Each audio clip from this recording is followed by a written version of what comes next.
Este video es auspiciado por Jackass.es.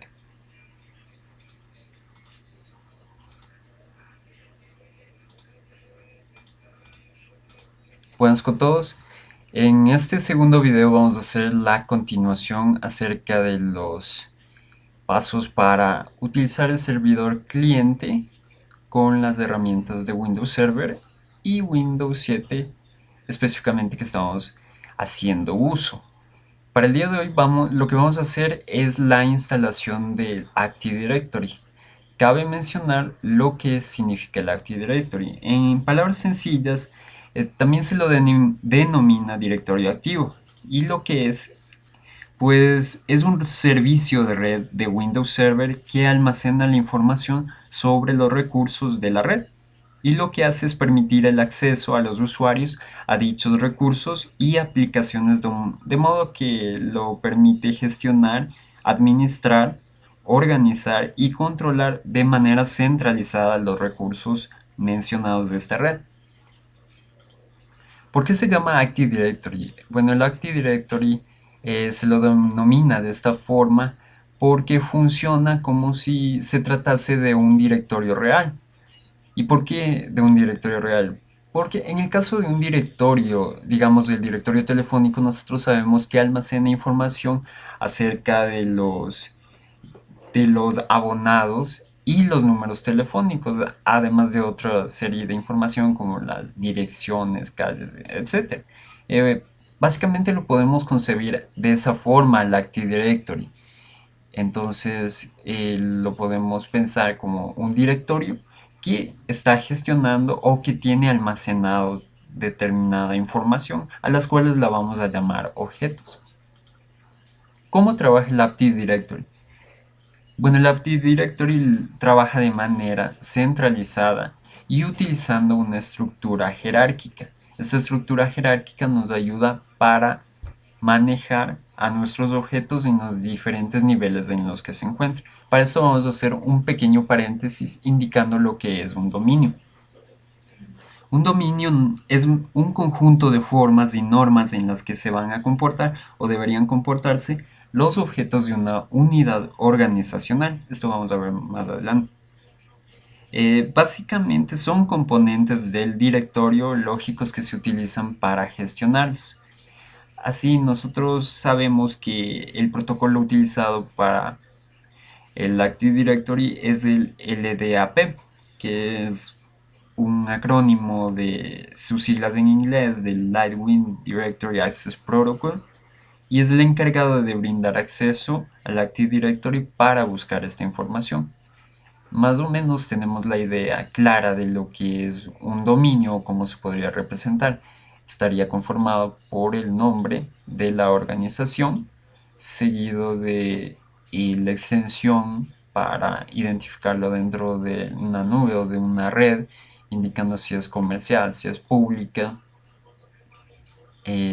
gubernamental, educativa, lo que sea, y seguido frecuentemente de la ubicación de donde se encuentra, si es en Ecuador o en cualquier otra parte del mundo.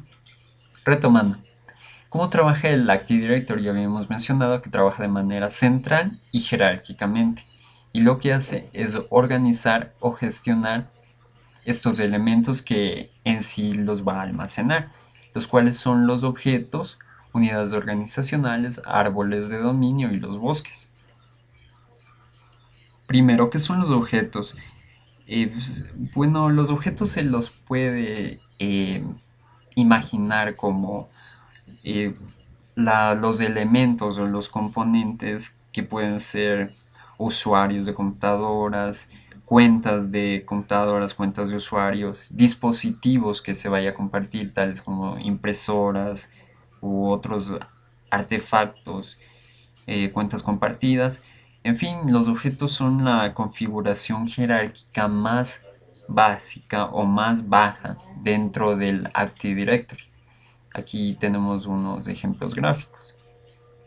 Ahora, para llevarnos a el siguiente nivel, que son las unidades organizacionales. Estas unidades organizacionales o también OU por sus siglas en inglés, son las agrupaciones de dichos objetos y los cuales se los puede pensar de esta manera: una agrupación de los objetos y una serie de unidades organizacionales en conjunto pueden estar abarcados dentro de un dominio.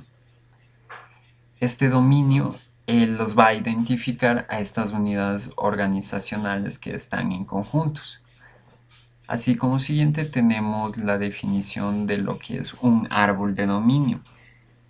Un árbol de dominio o domain tree en inglés son dominios agrupados, son en estructuras jerárquicas. Entonces se los podría imaginar de la forma así. Un árbol de dominio son dominios que están agrupados, organizados conjuntamente. Digamos que uno de estos dominios subyace o se relaciona con otro dominio. Entonces, ese tipo de relación se la conoce comúnmente como una relación de confianza o también un dominio padre y un dominio hijo, dependiendo de la forma en la que se la establezca. Entonces seguimos con los bosques. Los bosques son una instancia completa en el Active Directory y consiste en uno o más árboles de dominio. Dicho esto, vamos a ver los requerimientos del Active Directory. Lo primero que debemos tener, obviamente, es instalar un sistema operativo tipo Windows Server. Debemos tener un espacio libre de 250 megabytes en disco. Entonces esto en la parte anterior vimos que naturalmente estaba instalado. Tenemos el espacio disponible. Ahora la partición en NTFS, eso vimos que en el proceso de instalación en algunos casos requería establecer esto en las instalaciones de tipo más avanzadas, pero en otras generalmente se las hace de manera automática sin que ni siquiera nosotros notemos que eso está pasando. Pero para los casos prácticos lo que vamos a hacer es ver o identificar si es que esta característica está de hecho funcionando dentro de nuestro Windows Server, para lo cual nos vamos a ubicar en nuestro sistema operativo o en nuestro server. Dentro de nuestro sistema operativo lo que vamos a hacer es ya ubicarnos, vamos a inicio, herramientas administrativas, Administrative Tools, y nos dirigimos a Computer Manager. Lo abrimos y dentro de esto nos ubicamos en el directorio Storage y en Disk Management lo abrimos. En esta parte vamos a ver que en efecto el sistema de archivos utilizado o instalado es el File System NTFS que habíamos mencionado que necesitábamos. Por consiguiente, esta parte también está instalada, está hábil. Como siguiente vemos uno de los requerimientos para el Active Directory es que se tenga instalado un protocolo TCP/IP. Nos dirigimos de igual modo a nuestro sistema operativo. Nos ubicamos en panel de control. Vamos a redes y centros compartidos, Network Sharing Center. Nos ubicamos en la opción de Manage Network Connection y dentro de este podemos ver las propiedades que este tiene. Vamos a ver las propiedades y aquí se desglosa los tipos de protocolos instalados, además de otras opciones. Y vemos que sí tenemos el protocolo IP, TCP/IP versión 4 y versión 6. Entonces vemos que sí tenemos hábil. También el protocolo TCP/IP. Para los siguientes, que son la IP fija y los privilegios, particularmente la IP fija, vamos a dejar un paréntesis. Dentro de los privilegios, como nosotros somos obviamente el administrador, no habrá mucho problema en explicar eso. Y vamos a decir que los privilegios sí los tenemos. Somos el administrador. Hasta esta parte lo que hemos visto son los requerimientos.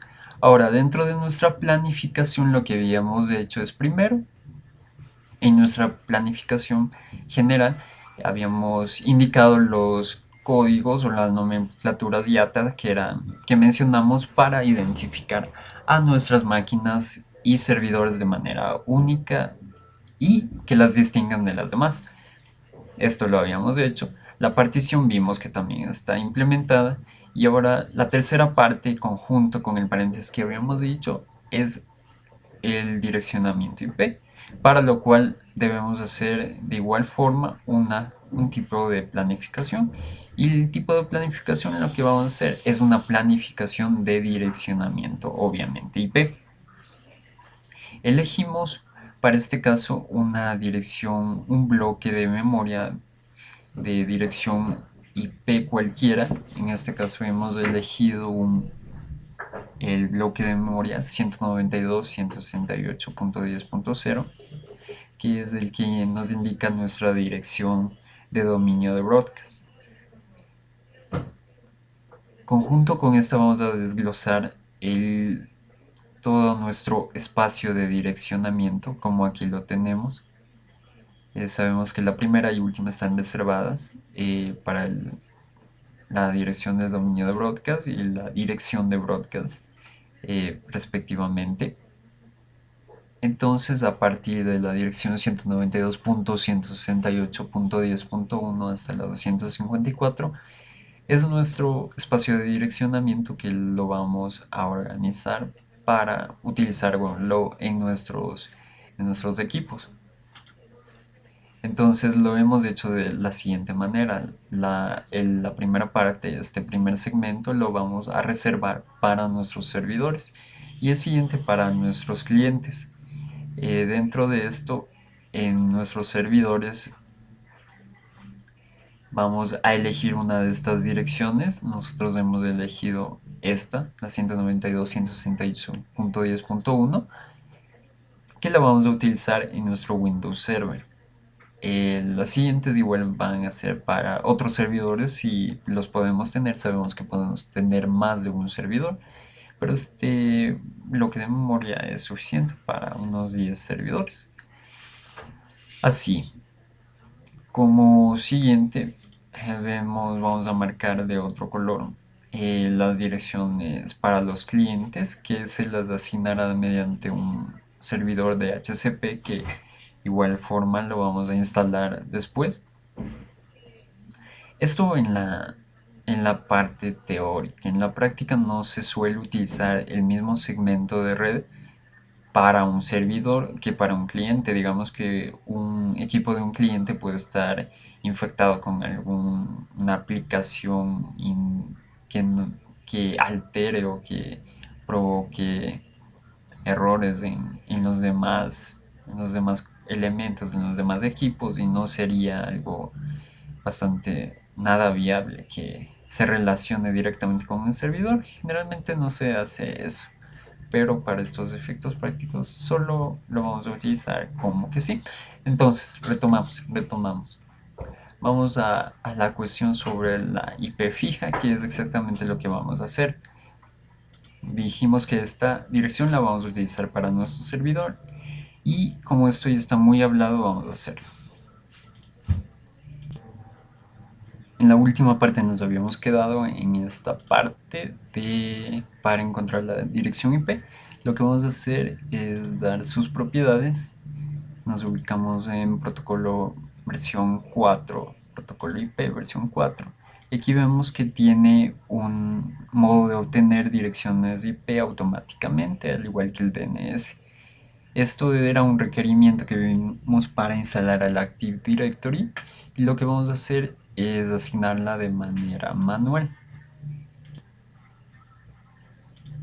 Escribimos, colocamos nuestras máscaras de subred, que es la máscara natural. Aún no tenemos una pasarela, así que esto lo vamos a dejar libre, pero en el servidor DNS preferido lo vamos a poner en la misma dirección por ahora. Esto en los casos de los clientes es obligatorio que el DNS sea la misma dirección IP que se va a tener en el servidor. Obviamente porque en el servidor se va a instalar tanto el Active Directory como el servidor DNS. Damos un aceptar y estará hecho. Vamos a cerrar esto y vemos que ahora ya cumplimos con esta parte de lo que es la dirección IP fija que nosotros necesitábamos. Esta parte ya la tenemos. Entonces así ya tenemos todos nuestros requerimientos para instalar el Active Directory y solo resta instalar nuestra IP fija y lo demás. También hemos planificado todo nuestro direccionamiento IP. Como conclusiones finales tenemos que se ha definido los conceptos del AD o el Active Directory, hemos cubierto los requerimientos para preinstalación o las consideraciones que debemos haber tenido, hemos planificado nuestro direccionamiento IP también y listo. En nuestro siguiente video vamos a continuar con la instalación, que es un proceso un poco más dedicado, y hasta la próxima.